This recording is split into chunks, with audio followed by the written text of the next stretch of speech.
السلام عليكم ورحمة الله. عاملين ايه؟ يا رب نكون بخير وكل حاجة حلوة يا رب.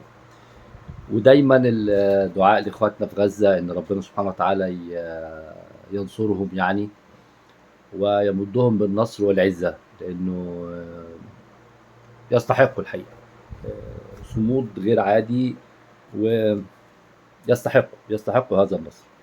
في الأول كالعادة دايما يا إخوانا بنطلب اللايك، لأنه خلاص أنا دخلت في عالم اليوتيوب، وعشان الأول كان الموضوع بالنسبة لي يعني ببدي رأيي، لكن عشان تطلع والقناة بتاعتك تطلع، والله مش ماديا. أنا لغاية النهاردة ما قدمتش على الادسنس يوتيوب، يعني ما مش مهتم بالناحية المادية، يعني مش مهتم إن أنا آخد ال 2 دولار دول، مش عشان يعني غني، لكن يعني الموضوع أكتر منه إن أنا عايز مساحة نادي الزمالك توسع في السوشيال ميديا، وإعلام الزمالك الإعلام الطيب، الإعلام المحترم، الإعلام اللي ما فيهوش إساءة لحد يعني يتوسع. شفت قنوات للزمالك يعني يمكن بتستعمل الإساءة، يمكن بتستعمل الألفاظ اللي هي مش، لا احنا مش محتاجين الكلام ده، احنا ناس زي ما بنقول يعني أبناء النادي الملكي يعني. فيا ريت اللايك لو سمحت. طيب، آه، ماذا يحدث في النادي الأهلي؟ النادي الأهلي عمل حاجة، بس العقلاء يعني، أنا هبدأ بداية تانية أقول لك إنه لما بتجيب مدير ناجح، مدير رياضي طبعا ناجح، ده ملوش دعوه برئيس النادي. يعني رئيس النادي في الغالب لما بيجيب مدير رياضي ناجح ملوش سيطره عليه. المدير الرياضه الناجح ده عامل زي رئيس البنك المركزي. لو انت عينت رئيس بنك مركزي ووضعت له قيود، فهو مش هيكون رئيس بنك مركزي قوي. رئيس البنك المركزي القوي لازم يكون حر، يتخذ قرارات يعني قد يراها البعض قرارات انتحاريه، لكن هو يجب ان يتخذ القرارات المناسبه في الوقت المناسب. فمدير رياضي قوي مش موجود في النادي الاهلي، لانه النادي الاهلي الان اصبح هو نادي الكابتن محمود الخطيب. هي حاجه كويسه وحاجه وحشه؟ لا، هي حاجه وحشه. ليه؟ لانه زي ما قلنا قبل كده، ممكن يبقى الراي الواحد اللي هو راي كابتن محمود الخطيب هو راي مبني على ان انا مثلا اسعد جماهير الاهلي. هو سعاده الجمهور وحشه؟ لا، هي سعاده الجمهور كويسه لو جت في اطار سعاده النادي الاهلي. يعني ايه الكلام ده؟ يعني النادي الاهلي كنادي، كمؤسسه رياضيه، لازم يكون ليه تارجتس، اهداف، والاهداف دي وراها امكانيات، والامكانيات وراها كفاءات تدير هذه الامكانيات. وبالتالي ان رئيس النادي يتدخل في كل كبيره وصغيره، ده للاسف اللي كان بيحصل في عهد المستشار مرتضى منصور، اللي كان الرجل الاوحد، ما حدش يتكلم، ما حدش يفتح بقه، يمسك الحديده بالساعتين يتكلم، وكان الناس ابناء النادي يقعدوا ايه، نحن غرابه، نحن يهزوا له دماغهم. فكان طبعا في حاجات صح بيعملها وحاجات غلط، طبيعي، لانه راي اوحد، وبالتالي القرارات الغلط بتبقى اكتر من القرارات الصح، لانه بيرى في نفسه يعني حاجه كبيره. يعني بالذات اللي يتملك القرارات لوحده ده في الغالب بيكون ضعيف في القوة الإدارية، مش إداري قوي، لأن الإداري القوي دايما بيحتاج الآراء الكتيرة اللي تفتح له الدنيا، هو ياخد القرار مش مشكلة. يعني أنا مثلا ممكن أجيب أربع خمس مستشارين، واحد مالي، واحد اقتصادي، واحد تجاري، واحد بيشتغل على البراند، فاهم؟ أوكي، بتكلم معاهم، فبيدوني معلومات، المعلومات دي بتفيدني ان انا اتخذ القرار. انت صاحب القرار صح، مفيش اي مشكله ان يكون واحد صاحب القرار. جون اودوارد في الزمالك مدير رياضي ولا شك، هو اللي بيدير المنظومه الرياضيه في الزمالك كفريق كره قدم، وبالتالي يختار لعيبه، يشتري اللعيب ده، ما يشتريش اللعيب ده، يقعد مع اللعيب ده ويقول له والله انا اقدر اديك 10 مليون، هم 10 مليون، فيوصلوا ل 11 12، الدنيا سهله. طيب ايه اللي حصل في النادي الاهلي؟ النادي الاهلي او كابتن محمود الخطيب، يعني انا للاسف مش هقدر اتكلم عن النادي الاهلي في معزل عن محمود الخطيب. محمود الخطيب اختار سياسه غريبه شويه، حصلت من فتره طويله مع النادي الاسماعيلي. ازاي تقتل منافسك، اخد منه احسن اللعيبه، وفي نفس الوقت الموضوع ده بيسعد جماهير النادي الاهلي. النادي الاهلي سعيد، وحتى البرومو بتبقى البرومو اللي نازل بيها اللعيب يعني ايه، كلها ضد المنافس، لدرجه ان انت رايح مثلا تلعب بطوله كاس عالم، فتاخد اعلاميين معاك محسوبين على النادي الاهلي ولا شكل. ابراهيم فايق وسيف زاهر كلهم محسوبين على النادي الاهلي، اللي يقول لك غير كده ده راجل مخه تعبان يعني. فوانت في كاس العالم تبدا تعمل برومو للفرقه على انها فرقه زيزو اللي رايح يغيظه، فايه اللي يحصل؟ اول الحاجات، الاول الهم اللي يحصل ان انت مثلا يجي لك لعيب زي تريزيجيه، لعيب المحترف يعني، لا راجل محترف وفاهم كويس جدا ان في حاجه في فرق الكوره بتتعمل، مثلا مين يلعب ضربه الجزاء؟ يقول لك لا انا اللي هلعب ضربه الجزاء، وده شيء نادر الوجود. ولكن في ظل اداره شغاله مكايده، فاللاعب نفسه شاف ان هو لا انا افضل من زيزو وافضل من وسام ابو علي، انا تريزيجيه، فراح رايح يلعب هو ضربه الجزاء، وبغض النظر عن انها ضاعت او ما ضاعتش يعني. حتى لو كان تريزيجيه احرز ضربه الجزاء، هو ما احرج الاهلي ان تريزيجيه اضاع ضربه الجزاء. عارف لو كان تريزيجيه احرز ضربه الجزاء كان قال لك لا لا ده هو الدور كان عليه، ده كان حصل قرعه وعملوها والدور عليه. طيب، ما يشعر به جماهير الزمالك منذ شهور يشعر به الآن جماهير النادي الأهلي. النادي الأهلي اللي كان بيتقال عليه كده إنه الناس تدفع فلوس عشان تلعب في النادي الأهلي، الآن لاعبي الأهلي المحسوبين على النادي الأهلي بيسيبوه يمشوا. يعني لاعبي النادي الأهلي المحسوبين على النادي الأهلي بيسيبوه يمشي، وده مؤشر خطير إن الموضوع مش موضوع فلوس، وانه المبادئ اللي انت ارستها ككابتن محمود الخطيب ارسى مبادئ، وهي ان انا الوح بالفلوس عشان اللعيب، وبالذات اللعيبه الجعانين. يعني لما يكون في لعيب جعان، فالجعان علاجه الفلوس، مشهوره العمليه، فيلوح بالمال للاعبي الزمالك فيجوا مفيش اي مشكله يعني. وعلى فكره هو مبدا ان الانتماء وبتاعه في النهايه هي احترافيه مش اكتر، ولكن الطرق اللي تمت بيها كانت طرق يعني واطيانه شويه، فيها يقول لك لعيب واطي يعني، مش دي المشكله، وكدابين وبتاع. فماذا حدث في غرفه ملابس النادي الاهلي؟ ما توقعنا من سنه.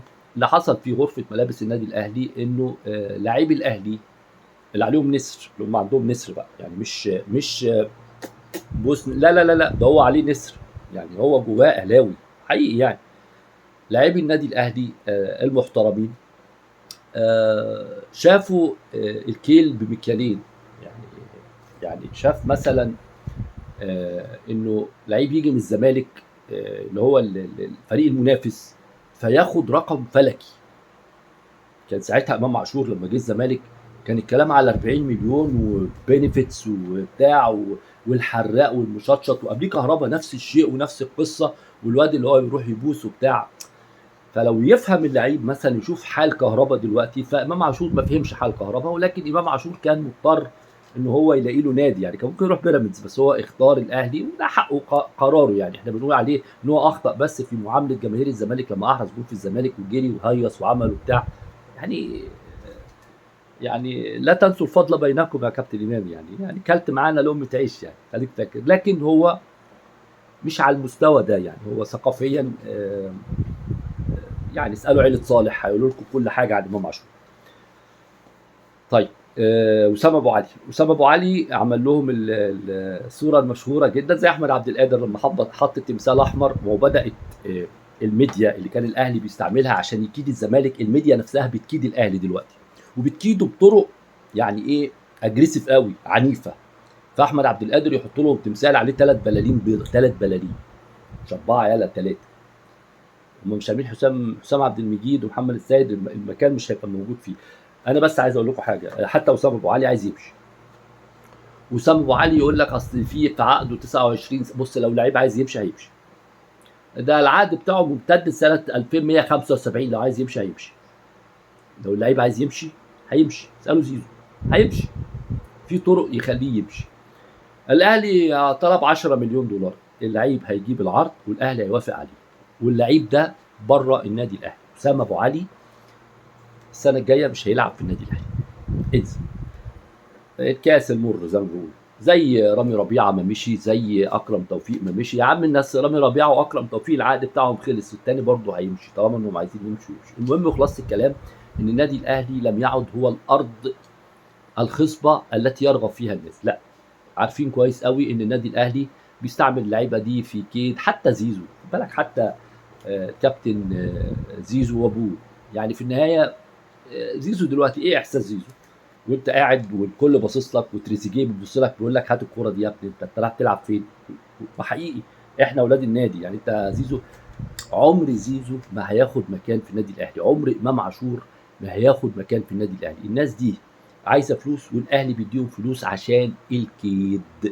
لا اكتر ولا اقل. هل الكيد نفع؟ طبعا في فتره من فترات جمهور الاهلي صيط وزيزو نغيزو وبتاع. دلوقتي الزمالك لاول مره في تاريخه في عزله تدريبيه، يعني خد الفريق الراجل المحترم جون ادوارد وراح بيه كده في حته في العاصمه الاداريه كده في الصحراء كده، وخده في حته جميله ما فيهاش بني ادمين، وبدا يقسم على اللعيبه وبدا ياخد منهم اللي هو عايزه. يعني ايه؟ انت حتى غرف ملابس الزمالك تم تغيير الناس فيها. ليه؟ ليه تم تغيير؟ يعني ايه اللي يخلي مثلا الراجل مش عايز عصافير، الراجل مش عايز اخبار النادي تتنقل حتى لمجلس اداره الزمالك، لان مجلس اداره الزمالك كان فيه عيوب خطيره تطرق ليها امير عزمي قبل كده، وان فيه تتار جوه خونه. يعني انت متخيل تشكيل نادي الزمالك واحد من مجلس اداره الزمالك بينقله للكومبيتيتور للمنافسين؟ يعني كان حاجات غريبه وعجيبه. الفيديو ده طالع ليه؟ الفيديو ده طالع يقول للاهلي السنه الجايه السنه الجايه من يظن انها سهله على الاهلي، انا بقول له لا، السنه الجايه ستكون هناك مفاجآت قويه جدا على غرار مفاجآت السوبر الافريقي.